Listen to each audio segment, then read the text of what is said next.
Well, with Tim Murtagh after a gritty victory. How tough was that match?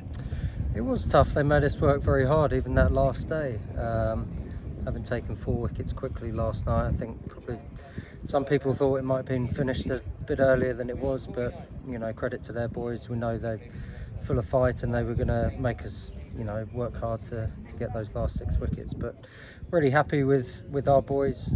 Stuck at our guns all day. The wicket was pretty flat and dead by the end, so to come away with a victory was exactly what we wanted. Now you look back, how important were those 4 wickets last night? If you'd had to take those this morning, it would have been interesting.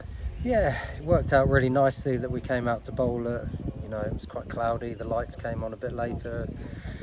New ball was zipping about, Toby was on one of his spells, so yeah, I mean, to get sort of 4, we were looking at maybe 1 or 2 would have been nice to go into this final day with, but to get 4 was a real bonus, so that really sort of cracked open that batting order for us. A couple of times today they did begin to put decent partnerships together. Were you ever worried? No, not particularly. I knew that we had a long time. We had potentially another new ball to come later if we needed it. We know that Ackerman especially is a very fine player, and we were going to have to work really hard to get his wicket, and I'm sort of glad in a way that we did have to do that. It was a good lesson for us on a pretty good wicket that deadened out on day 4, and there wasn't a lot happening, especially for the seamers. So yeah, it was pleasing that everyone chipped in with the ball.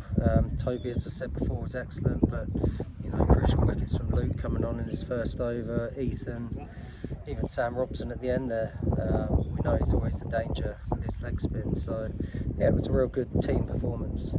Quick word on the batters who you were put in on day 1. Seems a long time ago now, but that was pretty tough. But yeah, several guys made key contributions. Yeah, they did.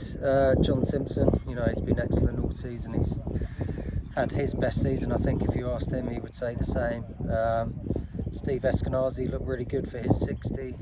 We were disappointed we didn't kick on from those moments and really nail it and put together a really big first innings score, but I think we were fairly happy with, obviously would have liked that extra bonus point, but to finish with up near 300 was a pretty good effort, having been put in.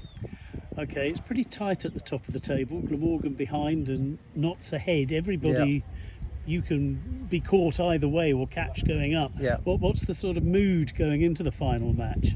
I think we sort of had a feeling that it would always go down to that last game, and as we spoke about in there, we can't really look around too far, in the other games. We've got to concentrate on what we're doing, and I think if we go up to Worcester and play as well as we have done this week, then things will take care of themselves. But we're well aware that it's going to be a pressure game up there, and all results are possible. As you say, it's pretty tight between the top 3 or 4, so we go up there with confidence now, 2 wins on the bounce, and looking to do the same up at Worcester.